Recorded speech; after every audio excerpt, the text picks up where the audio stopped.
All right, page 37. Some highlighters ready to go.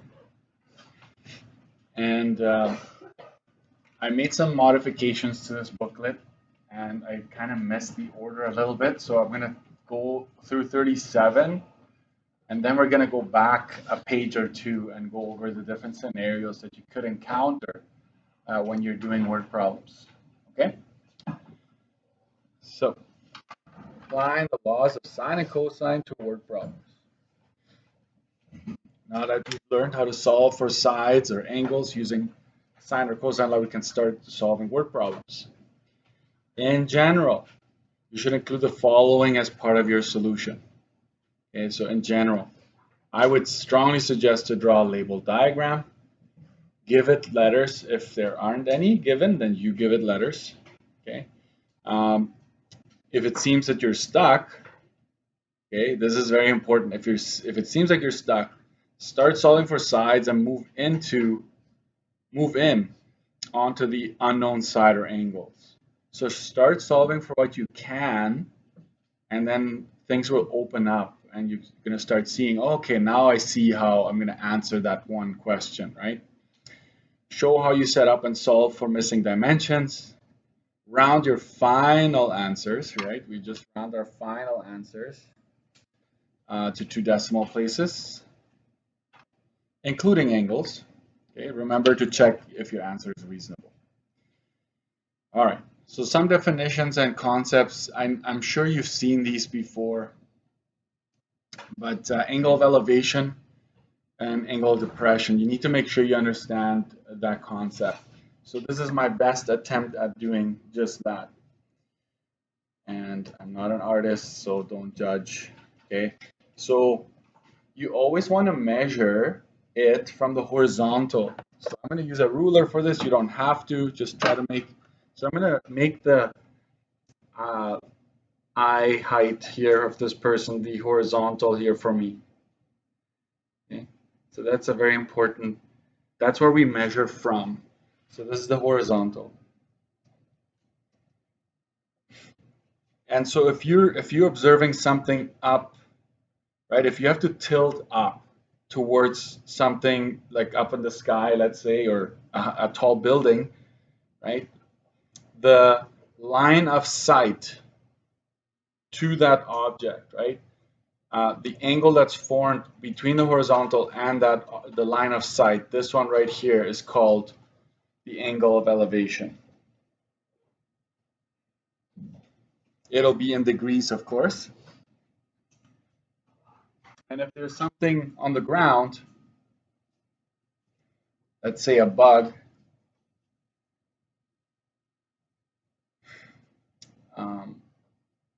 right, from the horizontal. So let's make a little arrow here, arrowhead like that, because we started here and we measured up. The other way is, right, we're going down like this. This is the angle of depression. So there you have it. And the most important of these is the fact that you're starting from the horizontal. Start measuring. Start measuring from here. That is extremely important.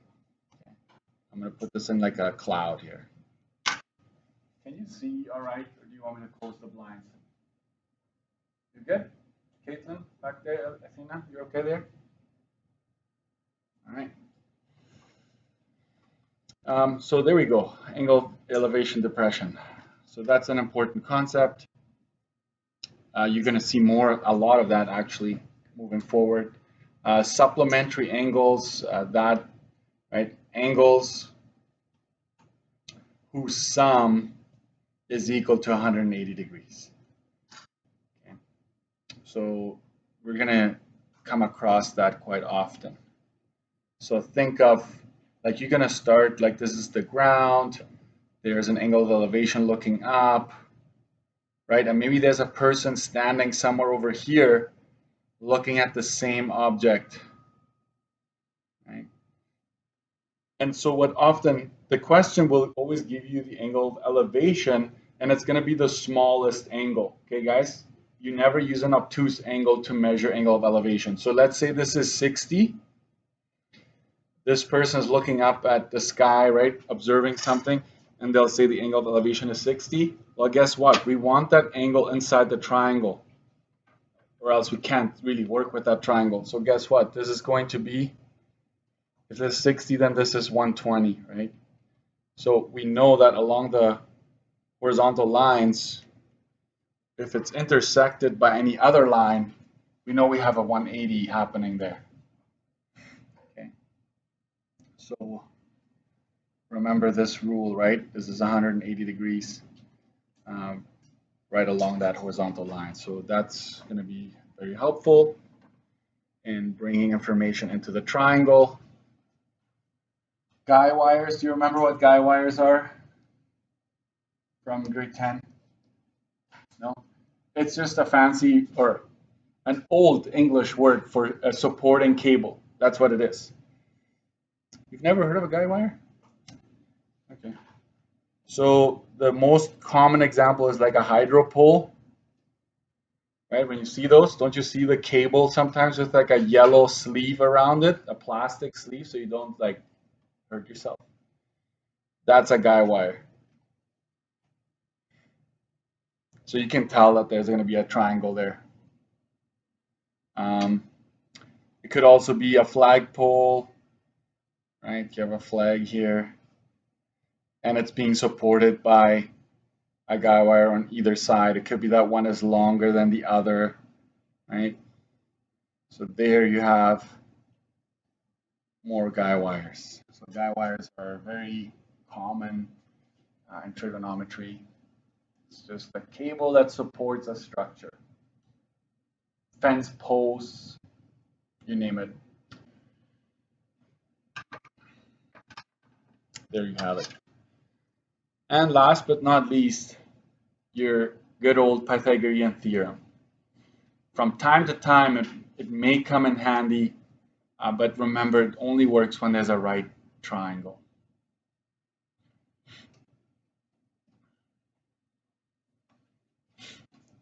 I saw a full-on turkey on Leela today coming to work. Like a big turkey with the feathers all spread out in the middle of the street there, and I was like, what? Anyways. And then I saw a police car not too far chasing down the road, so maybe somebody had called it in. Possible obstruction. Oh, sorry. Here, Pythagorean theorem. Got distracted by the turkey. So what I want you to remember is if you have a right triangle, I know that your teachers in the past may have done A, B, C. I don't want you to be stuck with that. I want you to know that if you have a 90, across from the 90 is your hypotenuse, right? And the other ones, when you're talking Pythagorean theorem, the other two sides are referred to as legs. Leg 1, right? So leg 1, leg 2. That's what you need to remember when it comes to Pythagorean theorem. So the theorem states that if you were to take that hypotenuse and square it, it would be the equivalent of taking leg 1, squaring it, and taking leg 2, squaring that. That's what the theorem states. I know you know that. Nothing new there, but I'm going to give you the shortcut. Based on this theorem right here, I use two formulas. If you want to know your hypotenuse, you simply take the root of this part. Leg squared plus leg squared. I'm not even going to go leg 1, leg 2. I'm just going to say take one of the legs, square it, take the other leg, square it, add it up, and then take the root of that.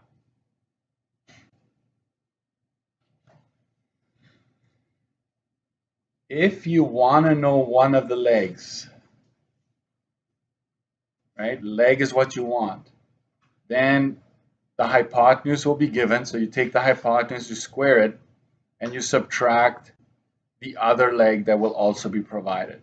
So these are your two formulas that I will be using from time to time. If it's a right triangle, it's actually fairly fast to do it. So if you have two sides, use this if you have 2 out of 3 sides. Use if 2 out of the 3 sides are known. And of course, has to be a right triangle.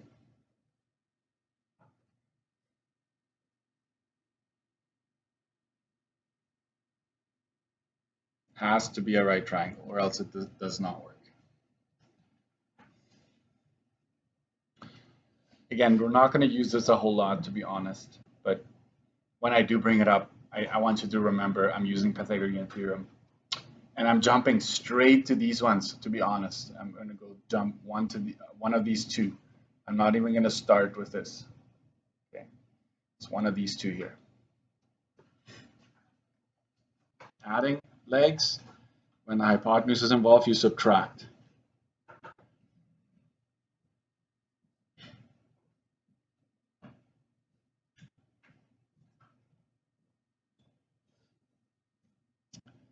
All right. So before we start solving, I'm going to go back to page 35, I believe. And maybe look at those diagrams.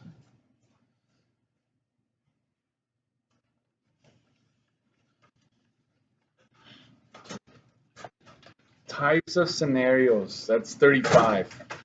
So I have to move it over after the slide we just did. So what I want to do before I start doing word problems, I want to kind of give you what are possible scenarios you might encounter. If you kind of know what you might encounter, it's going to help you actually come up with discerning what's happening in the problem, right? So in order for a problem to be solvable, you need at least 3 pieces of information. That's probably something worth highlighting. You need 3 pieces of information. And this isn't really that much different than what we did before, this part here. Sketch your interpretation of the problem. Label your known measurements.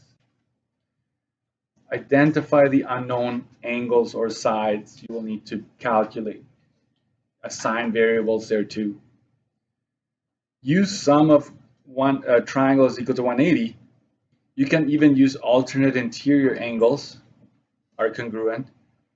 You can use subtraction of angles, supplementary, complementary, like all those things that let me just put here, chapter 2, right?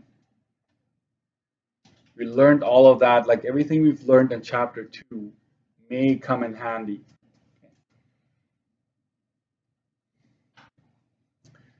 Watch this. If the height or altitude, it's the same thing. Depth would also be included here, by the way. How about we add that?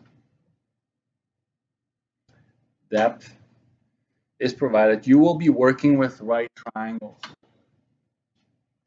Okay. Can I do this here with you?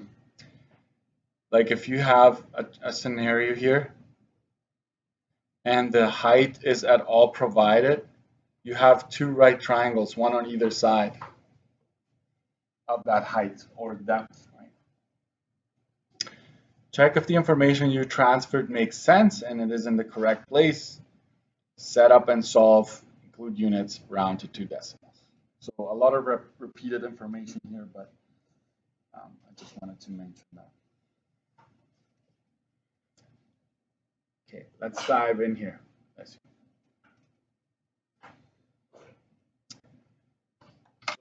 So this one is here, scenarios involving angles of depression. Okay. So I'll just make up a story as you look at the diagram. Okay, I'm going to tell you stories here. So imagine there's a ship searching for something along the sea bottom, right? And this ship scans an object to this side, to the left of it, at an angle of depression of 30 degrees. So this is the sea, this is the ocean. This is the ocean, the top, right? This is where the ocean is. You've got your angle of depression, AOD, right there. And then this same ship scans another object over here at an angle of depression of 45 degrees. So remember, we always measure from the horizontal. This is your horizontal, write that down. That is our horizontal, the top of, like right where the water, the surface of the water. So you've got your 45, you've got your 30. We're looking at two different directions. One time we were looking to the left, and then we're looking to the right. So your angle of depressions are as pictured here. They're right over here. Okay. And so and then it also gives you the depth, like how deep this is. So we're gonna put depth in here. Depth of like where the bottom of the ocean to the surface, that's 1,500 meters. And we've assigned letters everywhere. By the way, y in this case is just referring to this part right here. And x is just referring to that part right there. And then you've got your slants and all of that. Okay. I'm going to use a red pen here for what I'm adding next. What are these two lines? Do you think, if we go back to chapter 2, what are these two lines? They're parallel, right? And there are two transversals, right? Oh my goodness, like really? You had to bring that back, right? Yes, but this line is parallel to this line, right? This is the floor, so to speak. What can we do with the 45? It's outside the triangle, correct? Can we bring it in here? Remember alternate interior? Very popular. Hey, alternate interior angles. Okay. And we'll do the same with this one. 30. There you go, alternate interior angles. So now I've got two angles inside the triangle. Yay. Can we find a third one? Can we find this top one here? Absolutely. So something you need to watch out for, folks. There is a big triangle, the big one here, and then there are the two right triangles. So don't mix them up, okay? So if we went 180, I will find this one right here. This is 180 minus 30 minus 45. Right, this is 75 minus 180. So this is 105.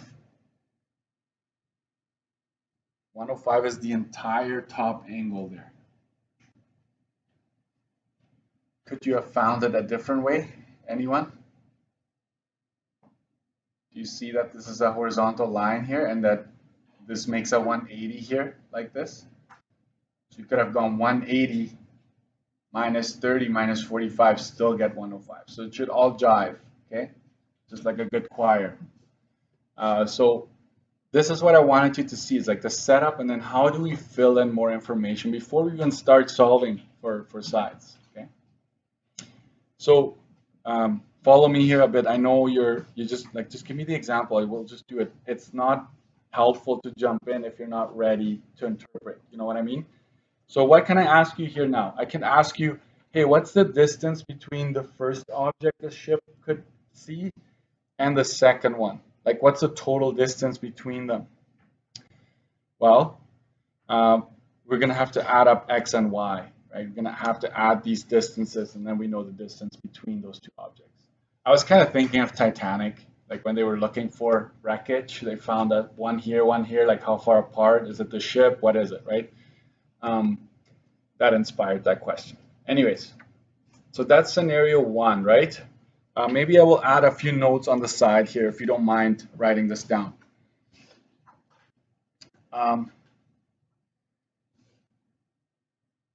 both angle of depressions are on opposite sides. Okay, that's very important to remember. They're on opposite sides of this scenario. So by that I mean one you're looking this way, one you're looking that way, okay, to the left and to the right. I'm just going to leave it at that. If I think of more things, I will bring it. I will bring it back to this page. So let's do the next one here. Let's make a story here. So this is the pilot. The pilot is, this is the altitude. So wording is key here. This is the altitude. The plane is flying 20,000 feet above ground. That's what we call the altitude. The plane, you got to be careful here. What's going on? What's going on here? So the pilot, let's say it spots, you know, the beginning of the runway here. So let's maybe start of runway.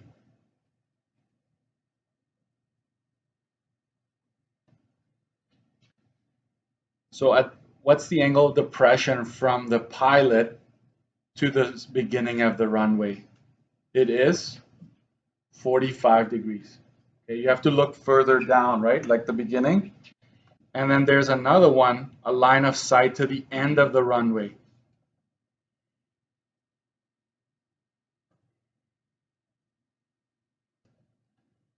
Right? There's an angle of depression of 30 degrees to that one. So think about it that way, right? You do tilt your head a little, like you look at the beginning of the runway and then you look up a little bit to look at the end of the runway, right? So that's what's happening here. What's the triangle here that you're really focusing on? Is this one here. Highlight that one. This one here. If you focus on this triangle here,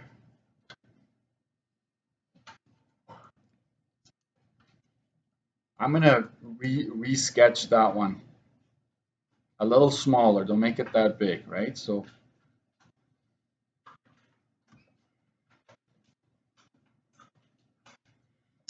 we're going to do this. I'm going to just use a red pen. What are the floor here and the horizontal up here? They are still parallel. This one is parallel to this one down here. That's important to make note of. So parallel lines are very important to us. This 30, watch this, there's a transversal right here. This 30 can come with me and go in there. Bingo. Where would this 45 go? Got to be careful. The 45 touches this one. The 45 would actually come over here. Not inside the triangle, but close.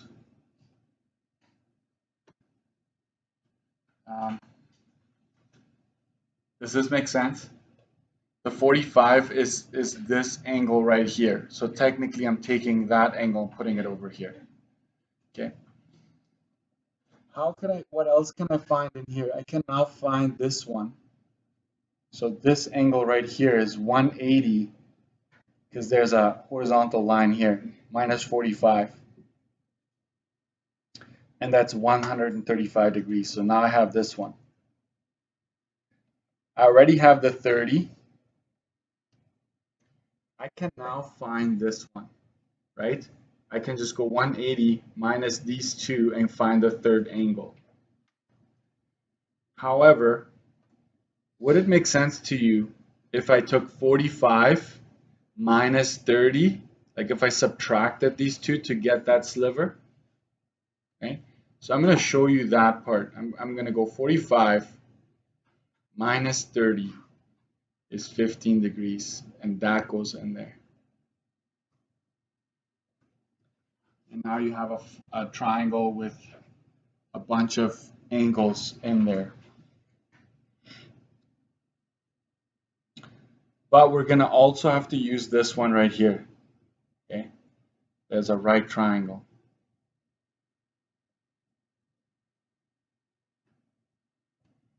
That one is also helpful for us to work with.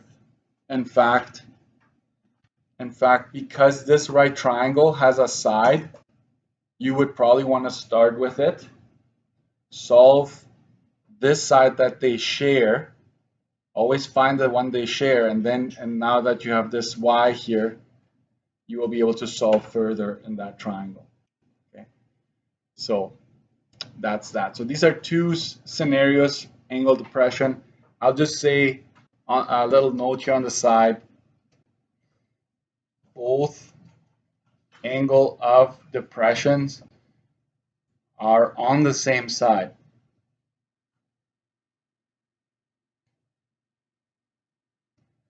Okay, same side is emphasis there.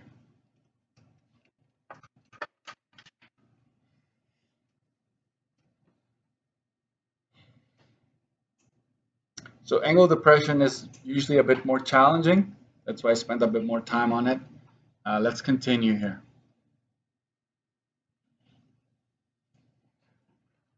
Let's go to 36.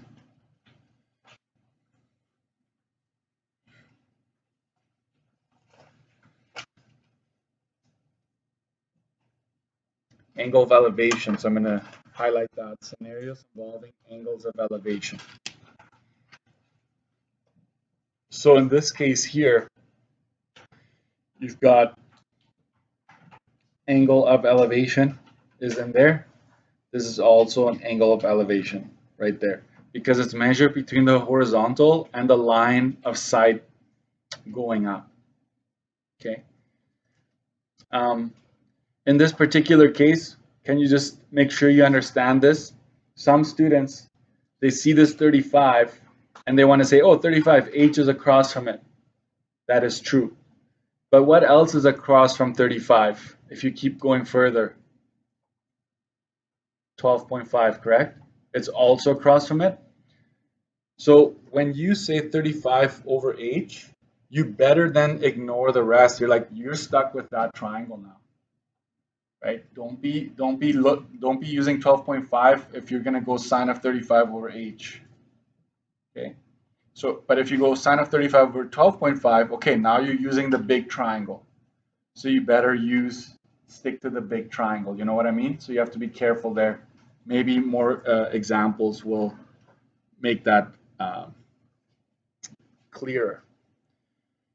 So what else do I have? I don't know the height here. I could ask, hey, what's the distance between this first observer to the first one? Maybe let's put observer 1, and this is observer 2. Item or object, sorry, object is between observers. Okay, is between observers. So you've got observers on opposite sides, and this item that they're looking at is in between them. That's important. Okay, it's between observers. Same here. Object between observers.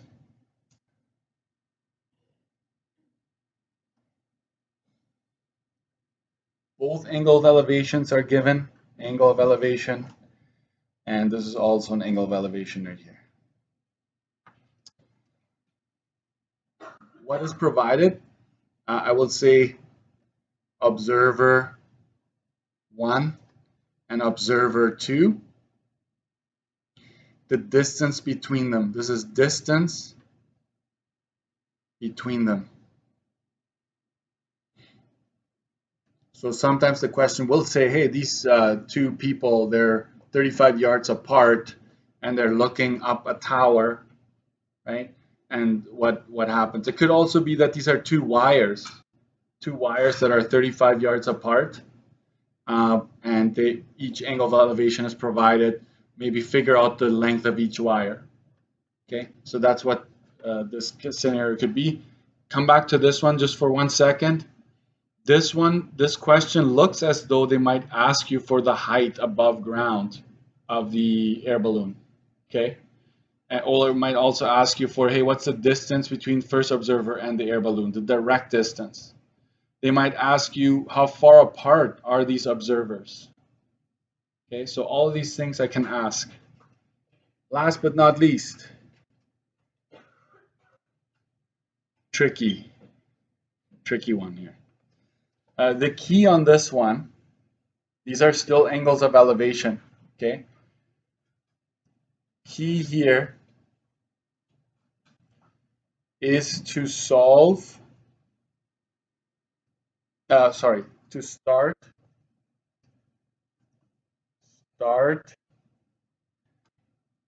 with triangle that has the most info.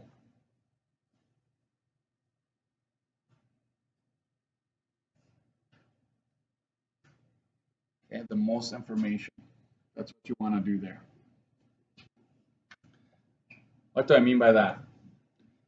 How many triangles are right here in this one when you look at it? 2? Not quite. There are 3. You see 3? 1, right? A big one here. 2, and then 3. Okay, so there are 3 for sure. 3 triangles that you should consider. This one right here has the most information right now. If you ask me, this one right here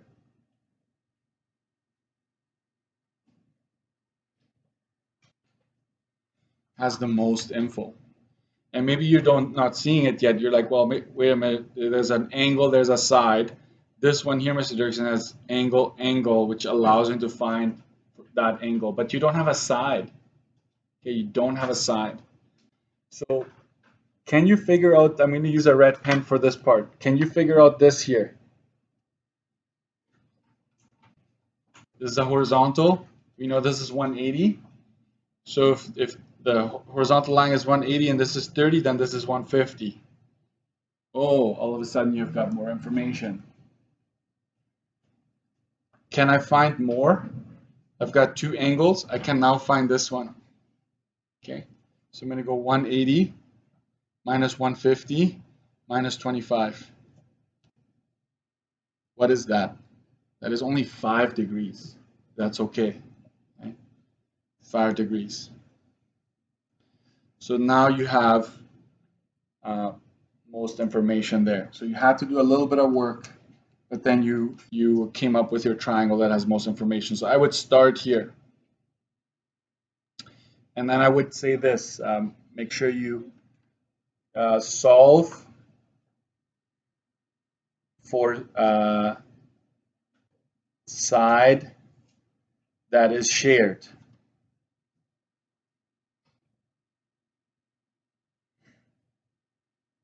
Okay, side that is shared. So I would say this one right here. This side right here is shared between these 2 triangles. And here it would be that side right there that is shared.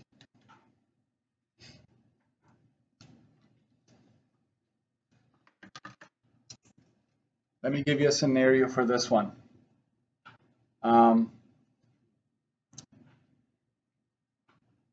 You look up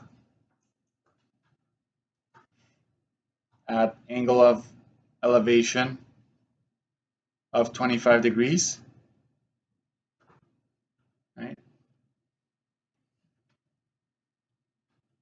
You move closer by 35 yards. So imagine you're starting here and you walk closer to the building, let's say, that you're looking up to by 35 yards. Now the top is at an angle of elevation of 30 degrees. Okay, so that's basically a very simplified wording of what's happening there. Okay.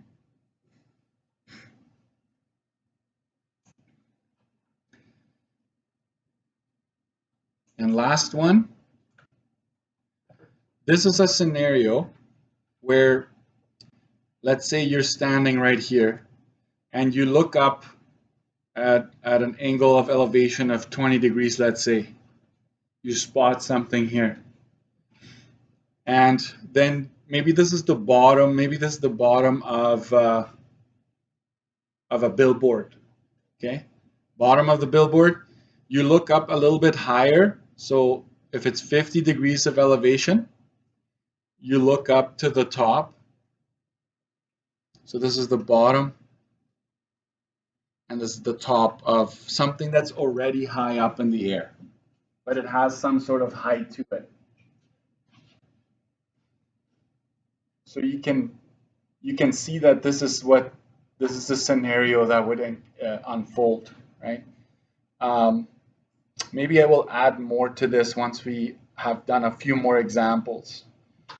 But notice that these also have 90-degree angles, but they're not always going to have, we're not always going to deal with those, right? Sometimes we deal with the one that isn't a right triangle. But if it talks about some sort of altitude, we do assume that it's a 90-degree angle. Okay. So one more thing here. To find this angle right here, that's the key here. We would go 50 minus 20, right? So basically this would be 30 degrees. So you go 50 minus 20, that's 30 degrees, and that's what goes in here. So you need to know that these two angles make up that 50. So that's important. That's a concept right there that I wanted to highlight. All right. Let's now solve. Actually, we won't solve right away. You're going to first read, and I'm just going to ask you to sketch it, to draw the scenario, like what's happening here. I will guide you through one, and then I will hand it over to you for a bit. You're still doing okay? We're going to go to page 38. I just want to say something about the slide that I just went through, and you're like, oh my goodness. Those aren't all, but those are very common, those scenarios that I just showed you. And so if you know kind of what the wording is hinting towards, you can probably go to those pages and kind of help you decipher what it's going to look like. Okay, so let's read this. A radio antenna is supported by two wires on opposite sides. Hey, that's supported by two wires on opposite sides. The wires are anchored 60 meters apart. Okay, so we know that the distance between where they hit the ground, like where they're anchored or like attached to the ground, is 60 meters apart. One wire, right? One wire has an angle of elevation of 62, while the other angle, right, has an angle of elevation of 75, the other wire. Sketch the scenario. So let's go ahead and do that.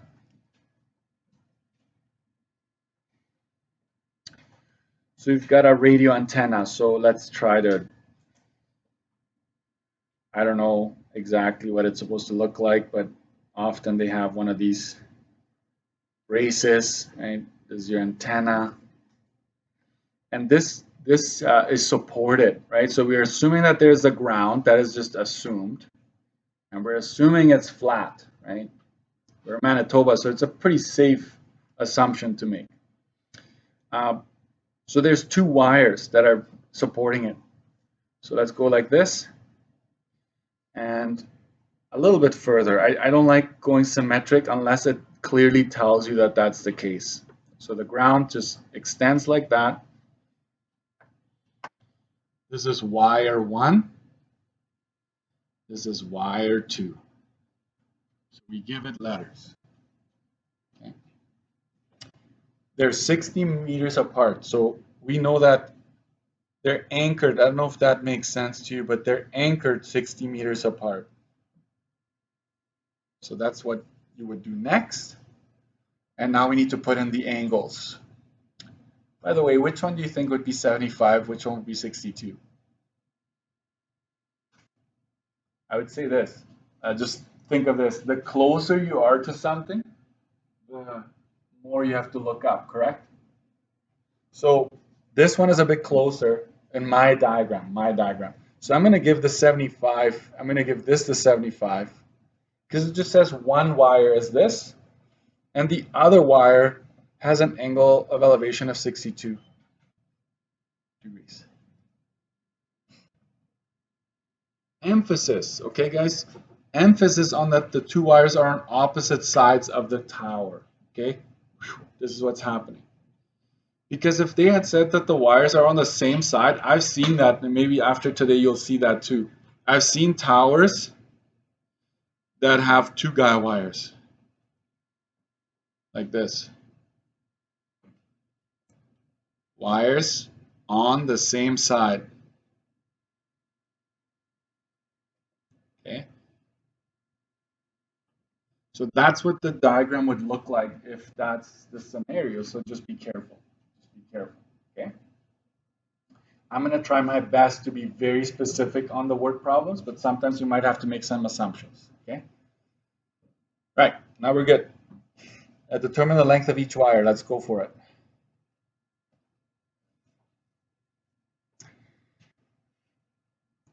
I'm going to do a quick sketch.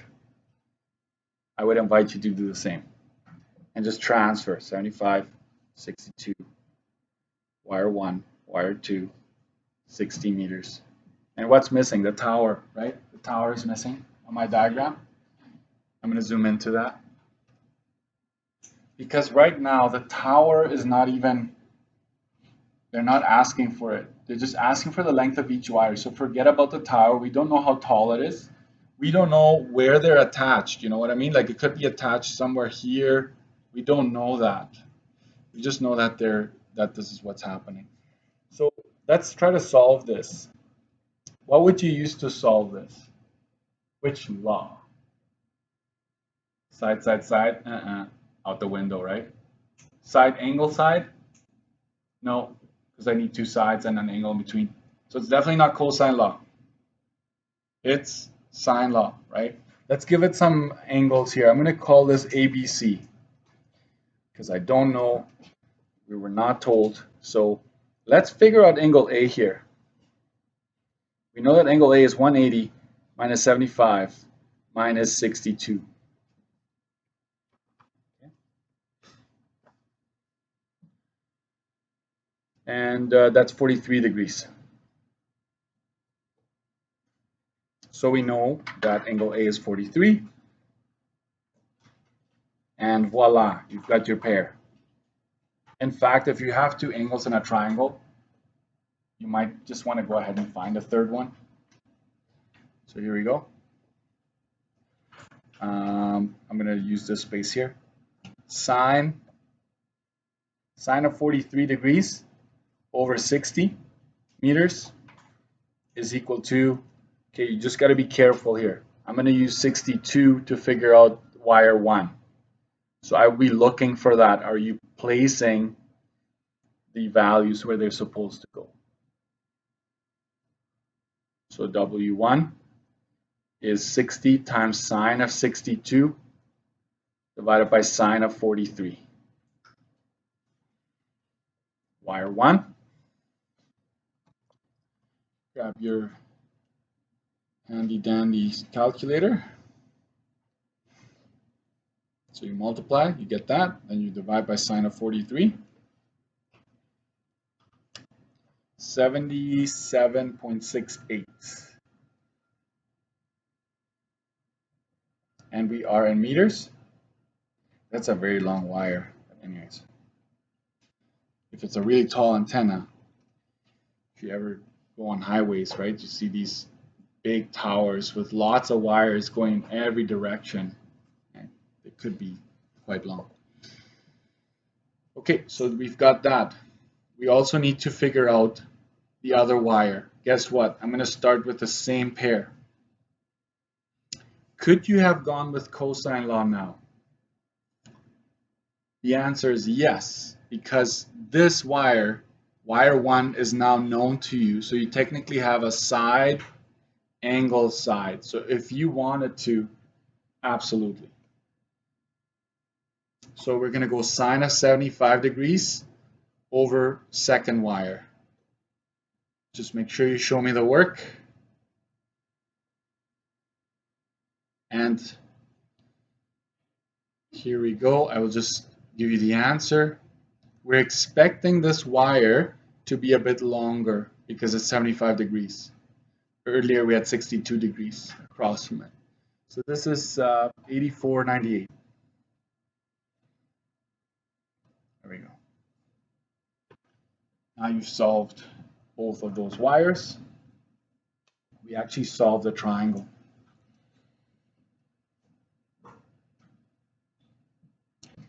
Okay.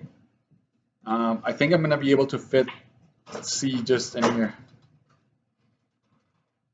What is C asking for? It's asking how far up the pole are the wires attached. Okay. It's asking for the height. Asking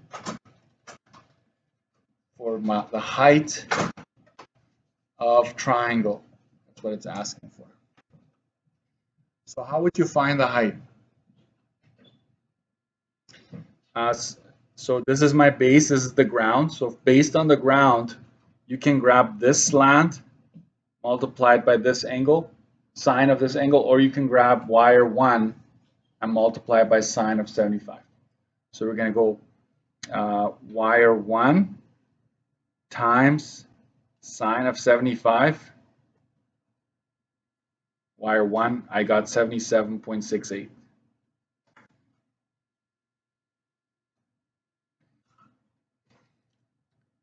And you get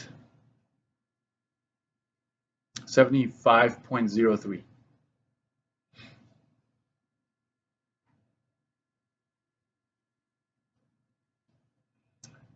Meters.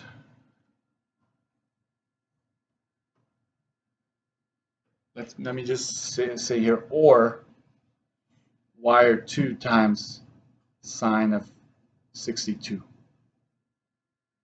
I'm just going to make sure that works. 84.98 times sine of 62. Yeah, same answer, 75.03.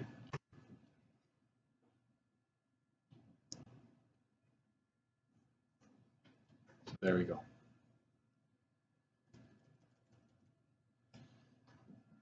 Okay. Can I just feel like doing at least one Pythagorean theorem question here. So I'll add a question. I'll ask for D.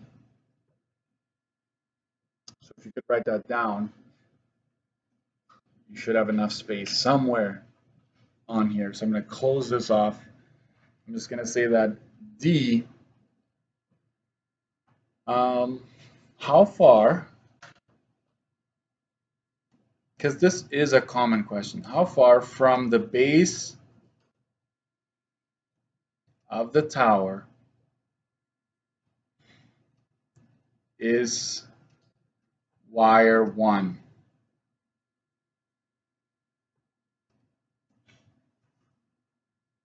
How far from the base of the tower is wire 1? And you'll come to realize that there isn't just one way of solving things in this unit. But if this is wire 1, I know that wire 1 is 77.68. I know this is a right triangle. How do I know? Because towers, for the most part, you would like them to be right perpendicular to the ground. You would like them to be straight up. Okay? So that's your right triangle. So you can assume that. Do we know this right now? You're with me, right? We know that, right? This is the height of the, we just figured that out, 75.03.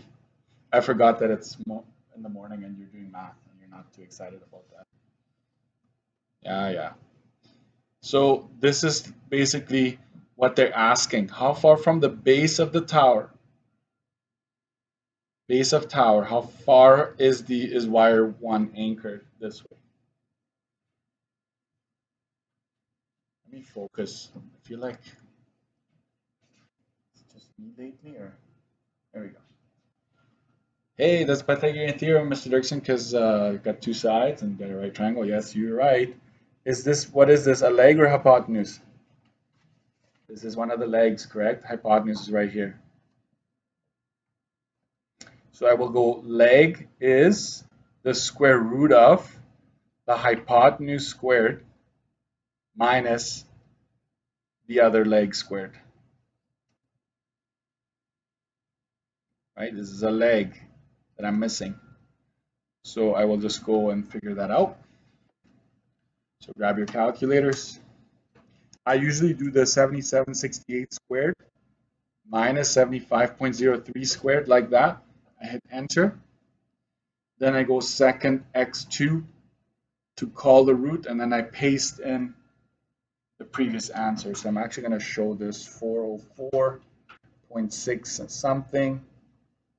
And then I take the root, and it's 20.12 if you round that, right? Meters.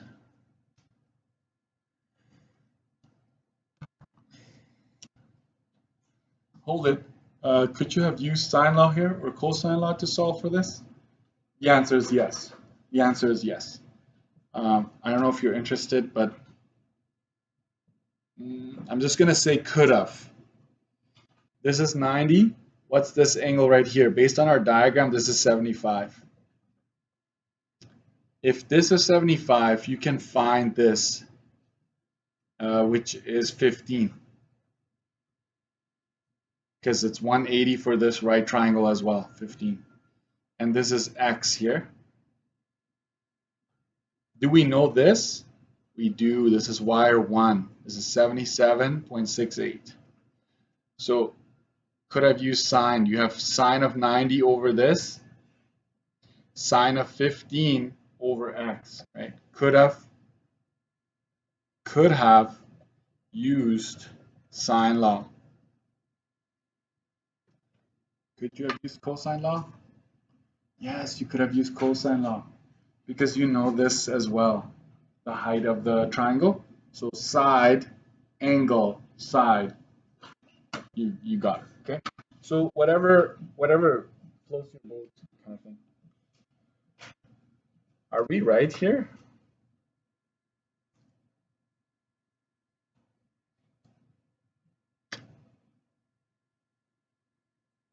Yeah, we're good.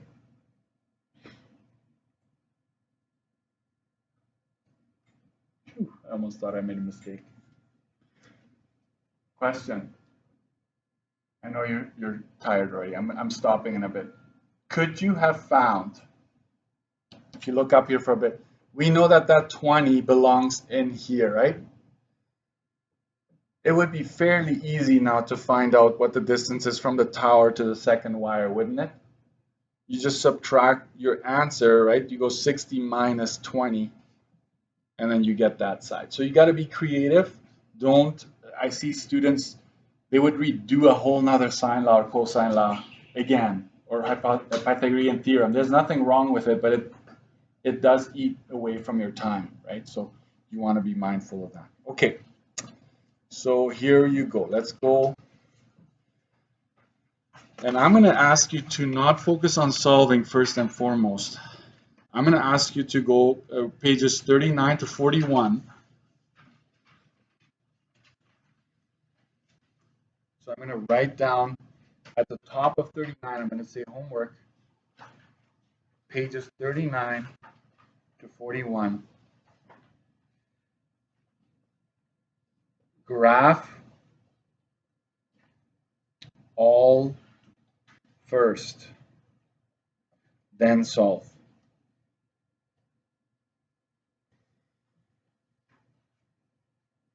I think it stops at 41.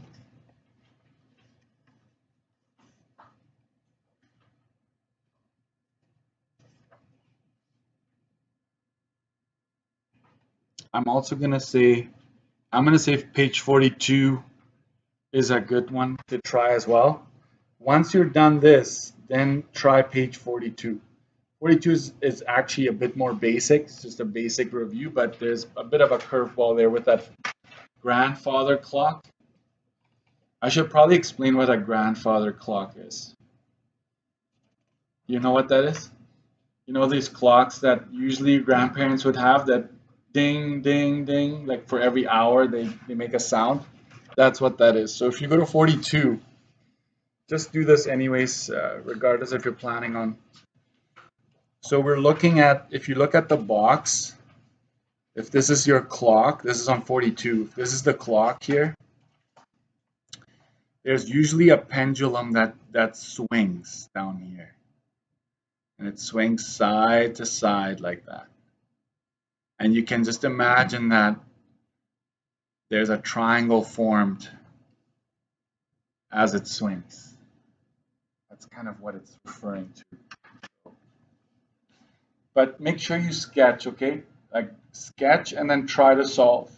Some of you might want to cheat a little bit. That's okay. So you might want to sketch it. And then you're going to be like, you know what? I'm going to look at Mr. Dirkson's key before I start solving because I don't want to solve this whole thing and then get my diagram wrong. I understand that because it's a lot of work, but I give you tons of space. So for now, just focus on sketching. Sketch them all. Before you go home, try every single one. Sketch it. I'm going to post my key while you do that. And I'm going to come around and I'm just going to be a bit curious and don't feel bad if you get it wrong. And I'm like, you know what? Watch this. Don't feel bad. That's part of the process. Don't be scared right now. Okay. I'm going to pause.